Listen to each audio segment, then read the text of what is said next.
राम राम जी। आप सभी के सामने शिव पुराण का अध्याय 72 सुनाने जा रही हूँ। अध्याय का नाम है भगवान शिव का गंगावर्तन तीर्थ में तपस्या के लिए आना, हिमावन द्वारा उनका सर्वैतन पूजन और सर्वैतन तथा भगवान शिव की आज्ञा के अनुसार उनका उस स्थान पर दूसरों को न जाने देने की वास्तिहता करना।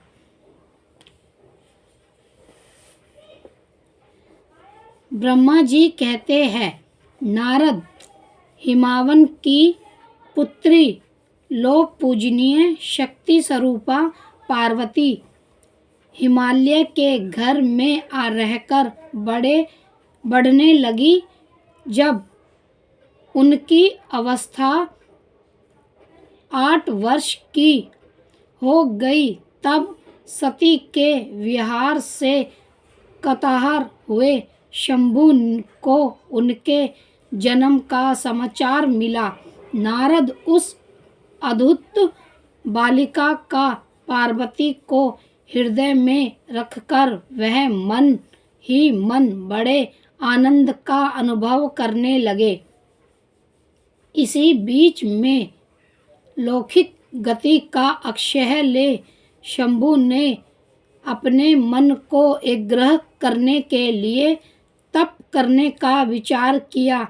नंदी आदि कुछ संत प्रदोष को साथ ले वह हिमालय के उत्तम शिखर पर गंगाहतरवर नामक तीर्थ में चले आए, जहाँ पूर्व काल में ब्रह्मधाम से चरयुक्त होकर समस्त पाप राशि का विनाश करने के लिए चली हुई परम पावनी गंगा पहल भूतार पर अवगणित हुई थी। जितेंद्रिय रहने वहीं रहकर तपस्या आरंभ की। वह अलक्ष्य रहित हो चेतन ज्ञान स्वरूप नित्य ज्योतिर्मय निर्महाय जगदम्बाय चिंतनानंद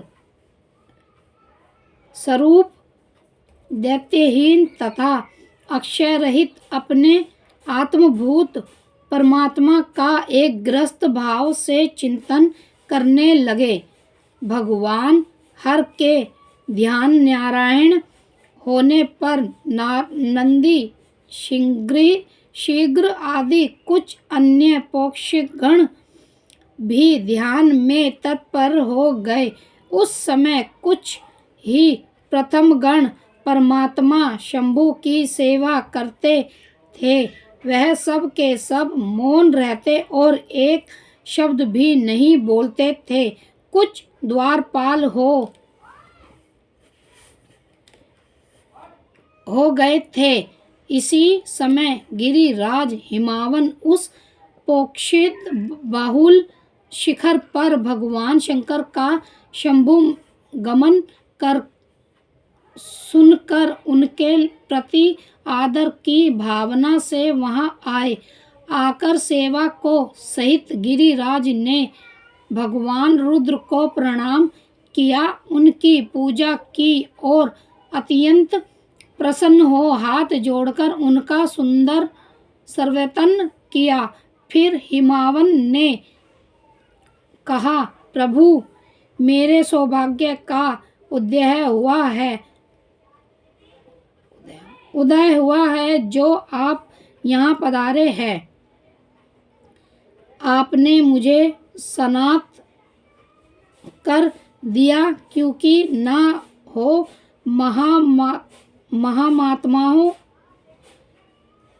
महामात्माओं ने यह ठीक ही वर्णन किया है कि आप दीनवासल है।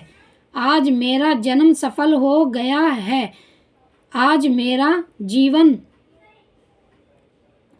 कुछ और आज मेरा सब कुछ सफल हो गया, क्योंकि आपने यहाँ प्रदक्षिण करने का कष्ट उठाया है। महेश्वर, आप मुझे अपना दास समझकर शांति भाव से मुझे सेवा के लिए आज्ञा दीजिए। मैं बड़ी प्रसन्नता से अन्यचित्त होकर आपकी सेवा करूँगा। ब्रह्मा जी कहते हैं, नारद, गिरिराज का यह वचन सुनकर महेश्वर ने किंचित आंखें खोली और सेवकों सहित हिमावन को देखा। सेवा सहित गिरिराज को उपस्थित देख ध्यान योग में स्थित हुए जगदेश्वर वृक्ष भवन ने भ्रजवन ने मुस्कुराते हुए से कहा।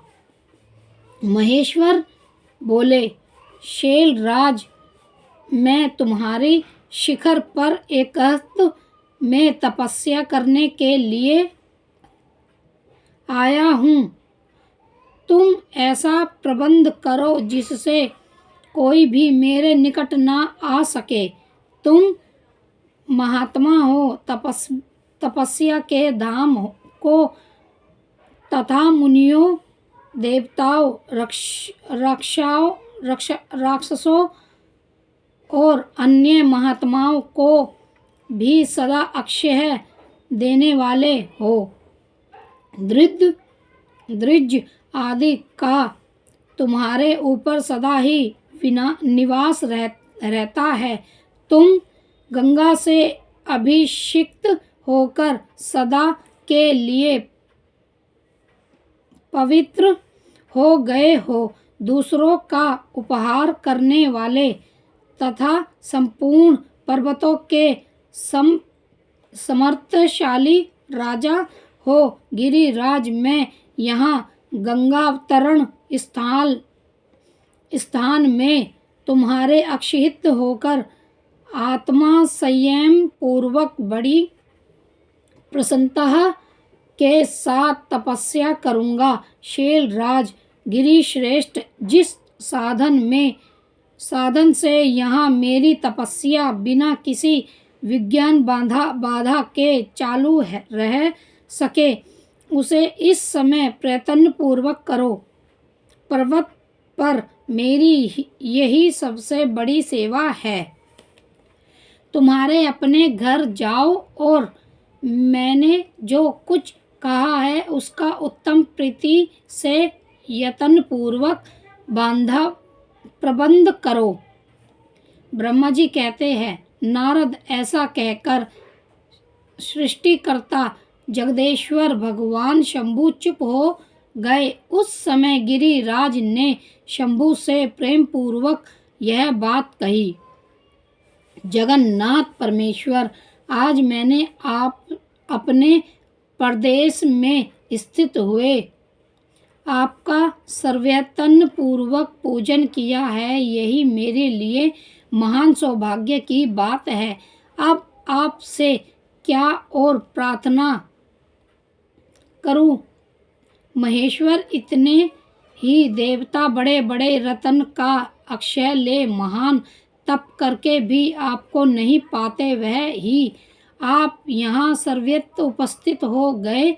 मुझसे बढ़कर श्रेष्ठ, सौभाग्यशाली और पुण्य आत्मा दूसरा कोई नहीं है, क्योंकि आप मेरे पृष्ठभाग पर तपस्या के लिए उपस्थित हुए हैं। परमेश्वर, आज मैं आप अपने को देवराज इंद्र से भी अधिक भाग्यवान मानता हूँ, क्योंकि सेवकों सहित आपने यहाँ आकर मुझे अनुग्रह का भागी बना दिया। देवेश्वर, आप सर्वत्र है। यहाँ बिना किसी विघ्न बाधा के उत्तम तपस्या कीजिए। प्रभु, मैं आपका दास हूँ, अतः सदा आपकी आज्ञा के अनुसार सेवा करूँगा। ब्रह्मा जी कहते हैं, नारद, ऐसा कहकर गिरिराज हिमावन तुरंत अपने घर को लौट आए। उन्होंने अपनी प्रिय मैना को बड़े आदर से वह सारा वृत्तांत कह सुनाया। तत्पश्चात शोलराज ने साथ जाने वाले परिजनों तथा समस्त सेवागणों को बुलाकर उन्हें ठीक ठीक समझाया।